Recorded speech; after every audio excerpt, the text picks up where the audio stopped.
Ang pinakamataas na pagpupuri, pagluluwalhati, pagdadakili at pagsamba ay para lang sa ating pinakamahal na Panginoong Hesus. Dobling paggalang at pagrespeto sa ating minamahal at ginagalang na magulang sa mahal na Panginoon, patuloy po nating inaalala at sinasariwa ang mga aral at turo ng ating dearly beloved Honorable Pastor Wildy E. Almeda and beloved Assistant Pastor Lina C. Almeda. Pagbati din po sa lahat ng beloved Almeda family. Magandang tanghali na po din sa beloved preacher workers, sa mga kapatiran at sa mga bisita po. Una po, nagpapasalamat po ako na nagbigyan po ako ng pagkakataon tumuloy sa banal na pulpito ito. 1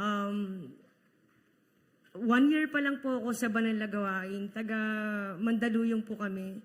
At pinag-pray ko po talaga na makadalo sa krusada na to. Dahil ako po'y bagong save pa lang naman po. Na-save po ako noong January 7 po, 2024. Sa isang hindi ko maunawaan na pangyayari sa buhay ko na nagbago. At itong pagbabago na to ay walang hanggang pasasalamat kong binibigay ko sa pinakamahal na Panginoong Hesus. Ito na po yung pinakamagandang nangyari sa buhay ko.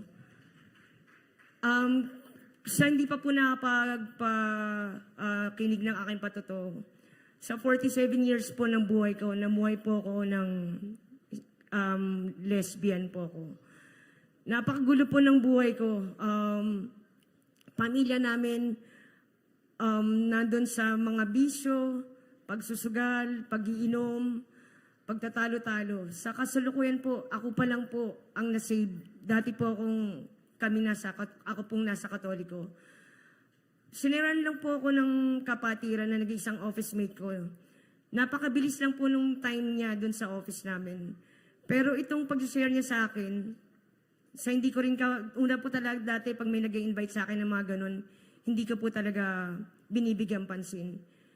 Pero hindi ko po alam ano yung nangyari na tumatak sa isip ko at sa puso ko. Nung pinag-aaralan ko po, yung mga sinashare niya po sa akin through Messenger and Facebook po, sabi ko parang kakaiba po. Parang ang daming himala na hindi ko nakikita o natagpuan sa dati kong relihiyon po.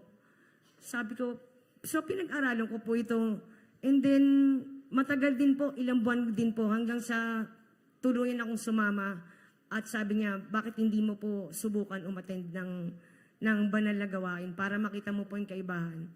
Tunay po, pagsama ko po, hindi ko mapaliwanag yung kaligayahan.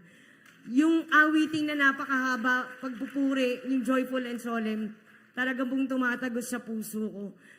Ayoko man umiyak, pero talagang tumutulo po talaga yung luha ko na hindi ko alam kung bakit nangyayari sa buhay ko. Hanggang sa nagpatuloy lang po ako na umattend and nag-search po ako ng mga patotoo nga po. At isa din po dito, hanggang sa dumating nga po yung time na nagpabautismo na po ako nung January 7. Dahil din po alam ko dito yung mga patotoo, nagpapagaling ng karamdaman, maging cancer man, malulubang karamdaman, at nagbabago po ng buhay at nagpapala. Tunay po, maayos naman po yung trabaho ko. Pero alam po sa sarili ko na may kulang.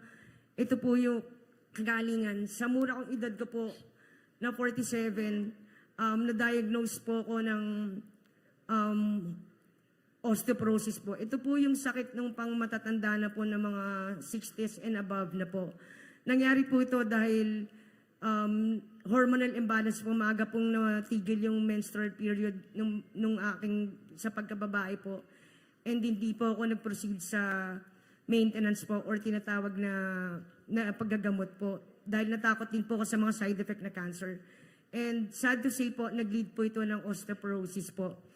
And yun po, then nagkaroon na rin ng komplikasyon po yung thyroid kasi yung mga hormones, sama-sama na po yan, kumbaga magkakaduktong. So yun po yung mga major kong mga karamdaman.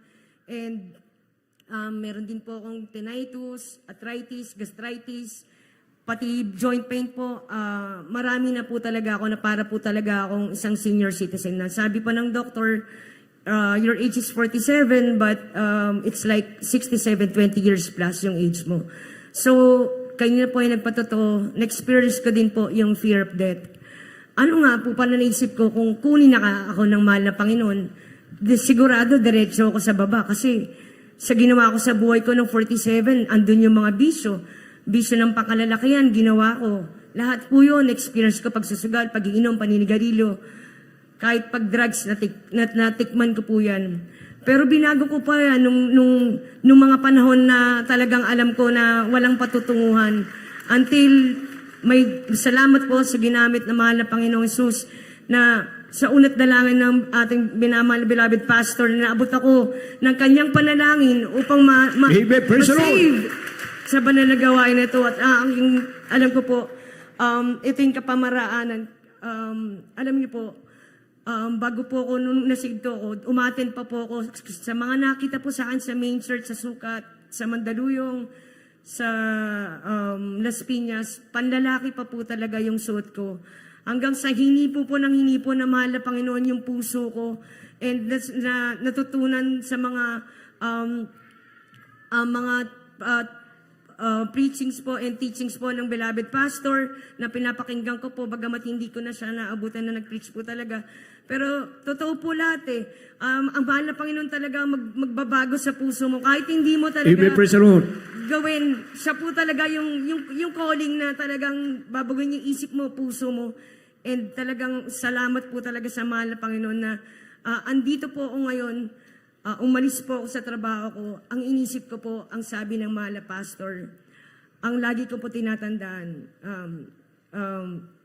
salvation is the greatest matter of importance. Amen. Praise the Lord. Tunay po, magkaroon ka ng maraming pera, dapuan ka ng karamdaman, baliwala po talaga lahat ng mga bagay na yan, kung wala sa iyo ang Kristo talaga. Ngayon po, sa lahat ng karamdaman ko, yung gradual pong pagpapagaling sa akin, wala na po yung mga joint pain ko.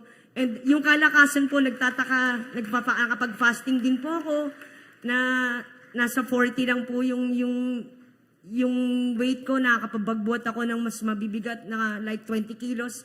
So, alam ko po, yung binibigyan po talaga ako ng kalakasan at alam ko pong meron pa akong purpose. Bakit po ako tinawag? At ito po yung pinapasalamatan ko sa mahal na Panginoon.